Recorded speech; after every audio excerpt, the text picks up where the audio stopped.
In example 3, we're going to take a look at it here. It says, an artist is designing a sculpture that balances a triangle on top of a pole. In the artist's design on the coordinate plane, the vertices are located at 1, 4, 3, 0, and 3, 8.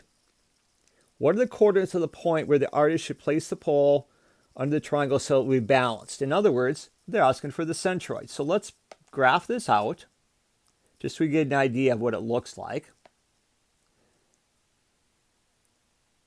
So we've got one of our points is at 3, 0.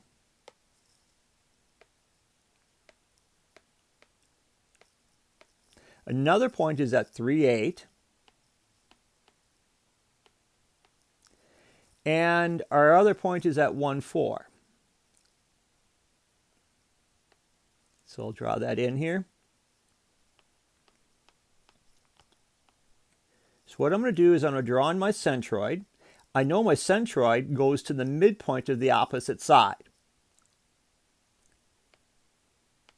And then I know my centroid is 2/3 of that distance. So first off, let's find the midpoint of our opposite side. So remember, to find the midpoint, we add up the x's and divide by 2. We add up the y's, divide by 2. So I go 3 plus 3 divided by 2, which is pretty basic. 0 plus 8 divided by 2. So in other words, it'll be 6 over 2 and 8 over 2, which is actually 3 and 4. Now what I want to do is I want to find the point that's 2/3 of the distance from 1, 4 to 3, 4. Base that 4, that looks kind of sick. So let's look at our x distance. This is finding a point that's 2/3. So what I'm going to do here is I'm going to say, here I got 4, 4, and 1, 4. So I'm going to look at my x distance. My x distance takes me from 1 to 4. Well, what is that? Well, that's 3, isn't it?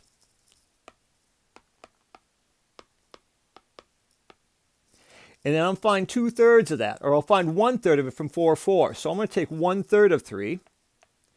1/3 of 3, well, that's 1, isn't it? So I want to find the distance. I'm going backwards from 4, so I'm going to subtract 1.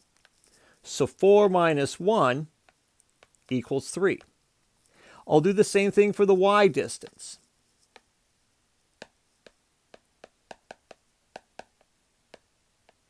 I'm going from 4 to 4. Well, there isn't much to say there, is it? 4 to 4, well, that's 0. So in other words, my 2/3 of 0 is 0, so I'm going to be at, my y coordinate is going to be 4. So my centroid is going to be at 3 and 4, because that's a nice vertical line. That's all we'd have to do on that one.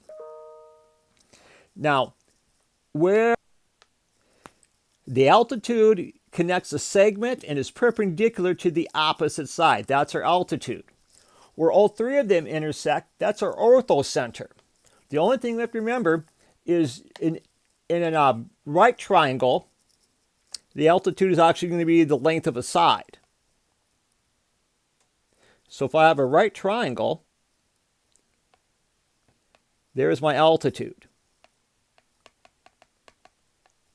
If we have an obtuse triangle, the altitude might be on the outside of the triangle. So I would drop my perpendicular line. It would be perpendicular if I would extend that line out.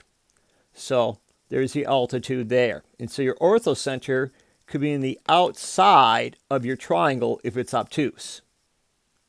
Inside if it's acute. So we're just going to do some coordinate geometry here if we want to find that. So here's what we have on our next problem.